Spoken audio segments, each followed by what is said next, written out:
If being featured on podcasts is on your visibility plan, this is going to be a must listen. We're digging in and we're talking about the 4 things podcast hosts wish you knew about being a guest. So this is going to be all about making you a better guest, which is going to make it easier to get on more podcasts. So stick around. Welcome to Uncommonly More with Stacey Harris. I am Stacey. I'm the host of this show and the CEO of podcast production agency Uncommonly More. My team and I work with podcasters just like you to shift shows from frustrating time sucks to productive members of sales teams with professional, strategic podcast production. You know what? I think that's enough. Let's get into the show and we'll talk more there. Welcome to the show. I am super amped to kick off this series. So this is going to be a 2-parter. Today we're going to talk about everything from the host perspective, meaning the 4 things you can do to be a better guest. Next week, we're going to talk about it from the guest perspective and how you can be a better host, because I think there is room for growth on both sides, which is something we could talk about. But certainly, I think both camps can be a little guilty of I'm doing it right and everyone else is doing it wrong mentality, which is not super helpful from the perspective of growth. I say this as someone as guilty of this as anyone. And so I want to talk about these 4 things because I do think that these can help build trust and build reputation and honestly help you get more podcast visitor, podcast guest opportunities. I want to keep this short because more than anything, I really want you to take action on these 2 episodes. I hear from people all the time asking the ever more frequent question of, do I need a podcast or should I just be a guest? And I think guesting is a fantastic way to figure out if podcasting is for you. Now, being a guest has an entirely different set of responsibilities than being the host of a show or having your own show. Really, executive producing your own show, because that's what you are as someone who's using this as a tool in your business. You are the executive producer and host of your show. So it is critical that you're putting out the most quality content you can, right? When we're talking about building strategic assets. And so when we think about this from the guest perspective, your responsibilities are different because your responsibilities are going to be to come in as, I'm using air quotes here, but like the talent. And so one thing that's really important to remember is that you don't drive the boat when it's not your show. Now, I do believe that to get the results you want from podcast guesting, you should be able to get where you want to get in an interview. But if you do the things we're going to talk about today, if you can be aware of some of the stuff we're going to talk about today, I think you and the host can have less a battle of who can take control of the show and more a collaborative conversation that serves a listenership, which is where everybody wins. Before we dig in on this episode, I want to highlight one thing. We were supposed to launch another podcast in late Q1. That did not happen. I am talking about why and being really honest about my own podcast energy as we moved out of Q1 and into really through Q1 and into Q2 over on the podcast newsroom. If you want to hear those April episodes, you can do that now, but you have to get access to the private feed because that is kept behind an email opt-in because I share a little more intimately there than I do here, certainly in the episodes where I'm talking about why there's not currently a new podcast. So you can hear that over at uncommonlymore.com/newsroom. That is how you sign up and subscribe and get access to that private feed. It is completely free. There is no charge to join, but we do ask for an email address just because we share a little more transparently there. I mean, we're pretty transparent here, but it's super transparent over on that show. So head on over to, again, uncommonlymore.com/newsroom to get your access to the podcast newsroom. With that out of the way, let's dig in on this episode because I want to talk about this first one maybe the whole time.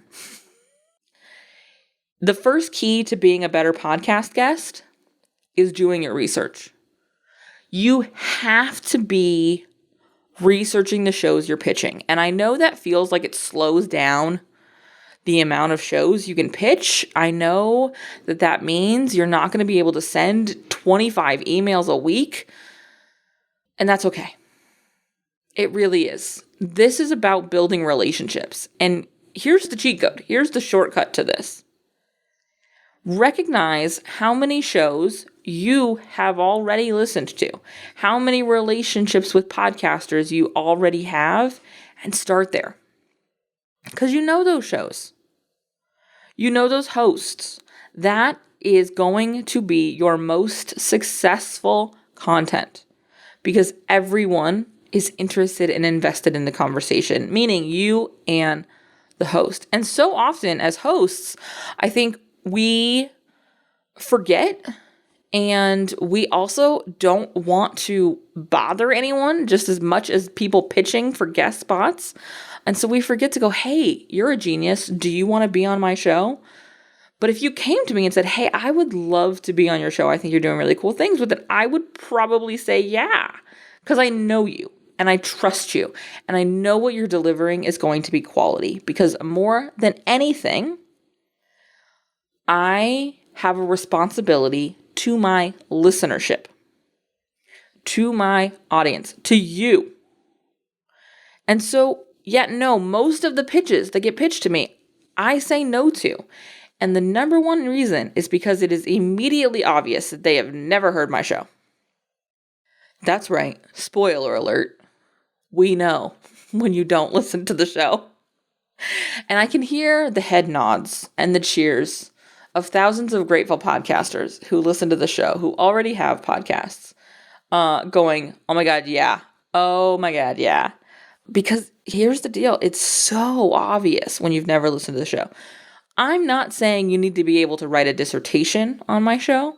You should know what I've talked about in the last couple of weeks before you pitch it. You should know that I don't have guests very often. You can look at the feed. They don't even have to listen to any episodes.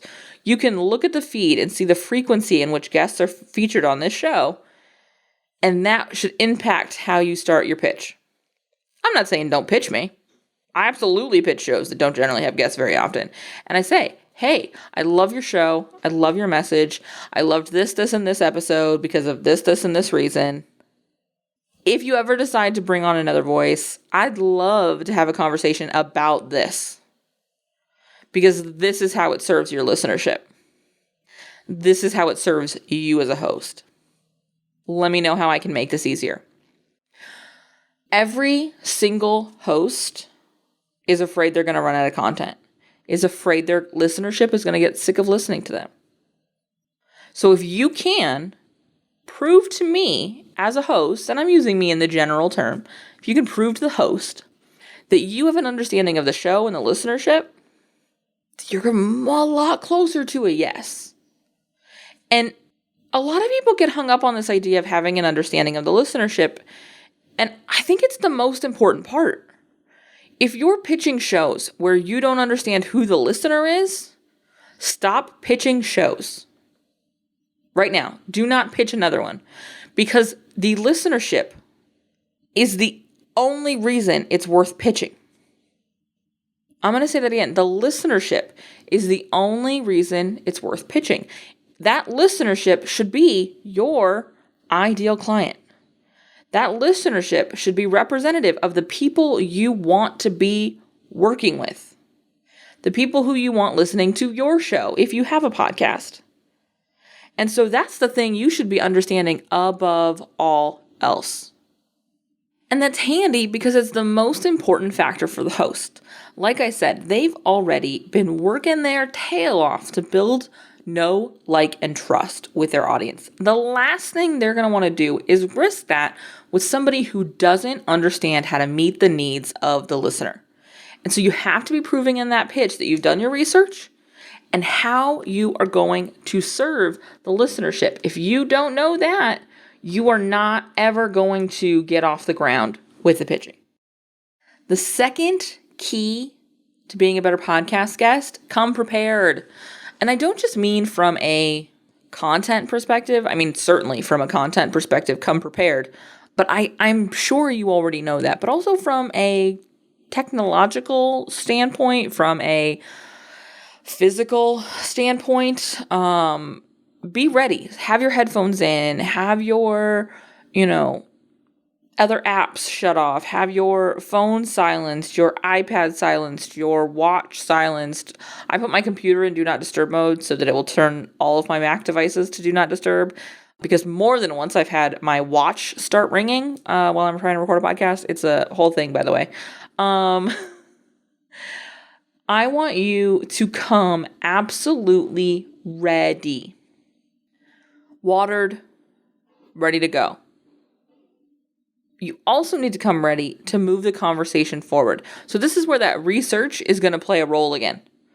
Have an understanding. You already know what you're going to be talking about. You guys have figured out sort of what the show is going to be about, what the point of you doing this is. Have some examples of the host, if that makes sense, of the people in a shared circle, in a business you both enjoy, something that you can both participate in, because it's going to keep you out of that stale sort of like table tennis of Q&A, right? Question, answer, question, answer, question, answer. That it's not fun. You didn't even want to listen to me to do that another round. So do you want to listen to a whole show of it? You certainly don't, my love.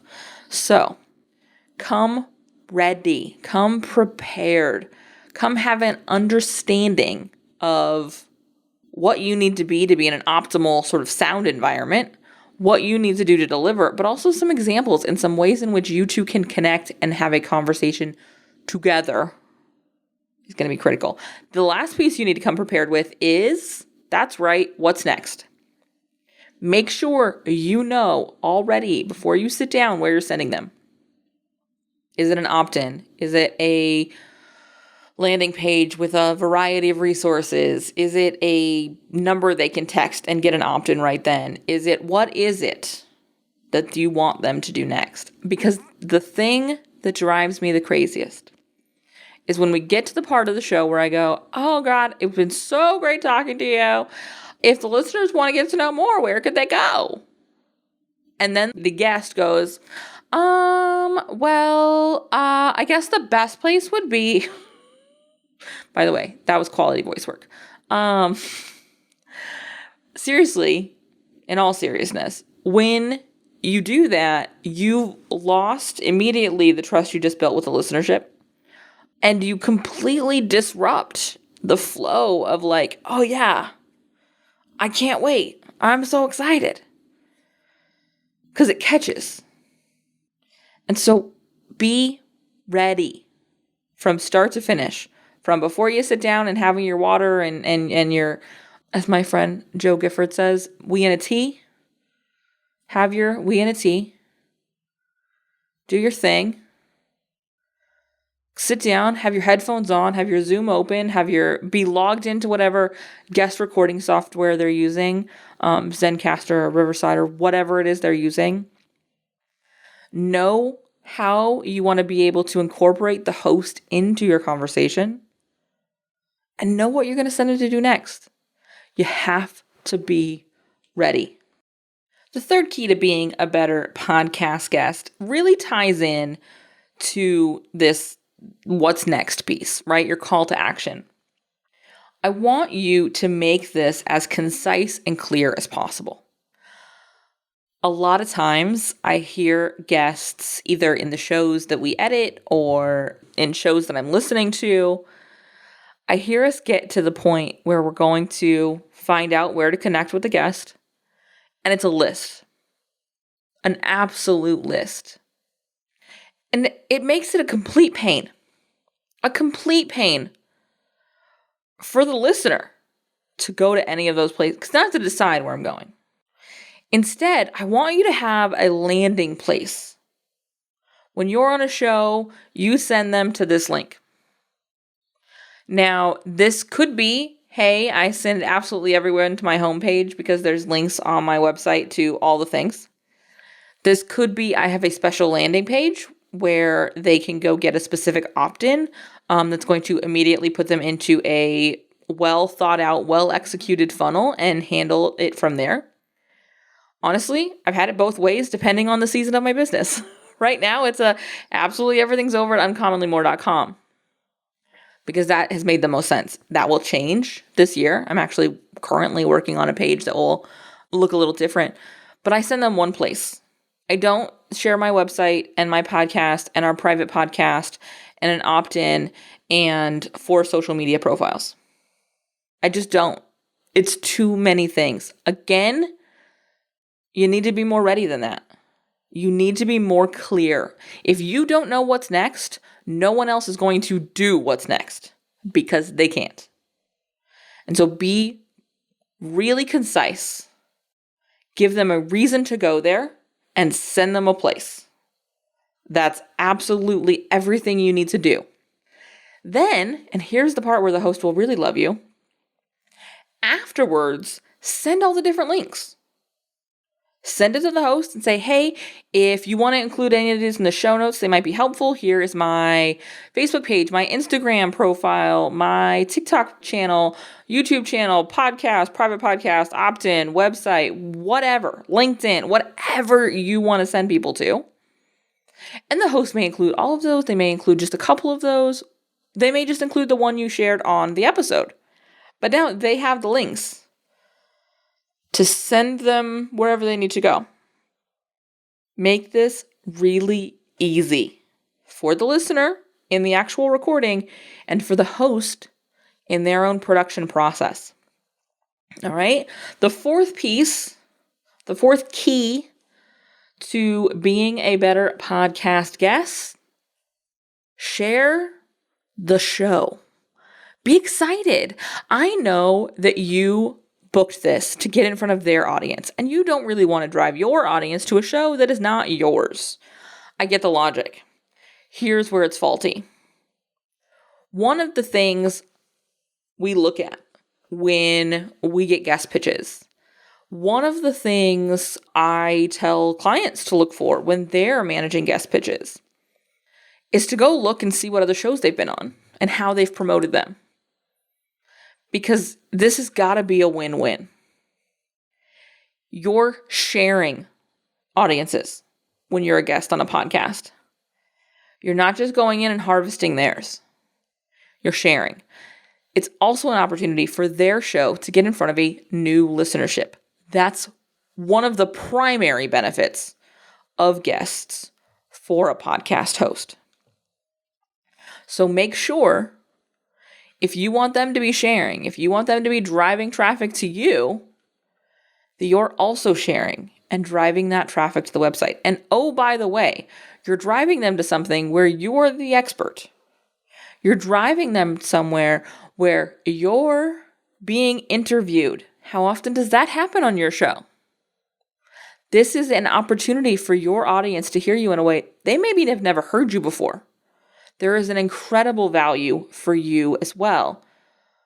But I promise you, your hosts will appreciate this. Make sure you are sharing that show. All right. That is our 4 things. That wraps us up. That brings us to the end of part A. Part B will be next week.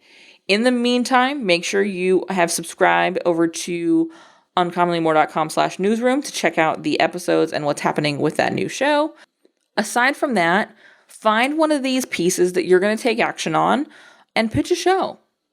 A little bit better than the last time you pitched a show. That'll be great, right? All right. I will see you here next week for what we can do to be better hosts.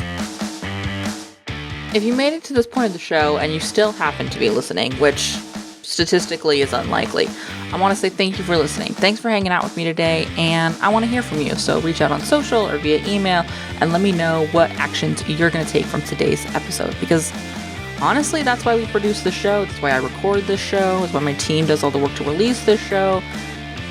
It's so that we can help you. We can help make a difference in your show and consequently in your business. If you haven't left a review for the show, head over to ratethispod.com/more. It's an easy way to show some love to the show and also help us reach more podcasters who are looking for the same kind of support you were looking for. If you have any suggestions or ideas or thoughts you would like me to address on the show, be sure to reach out. Again, like I say a lot, this is the start of the conversation, and I can't wait to hear what you have to say.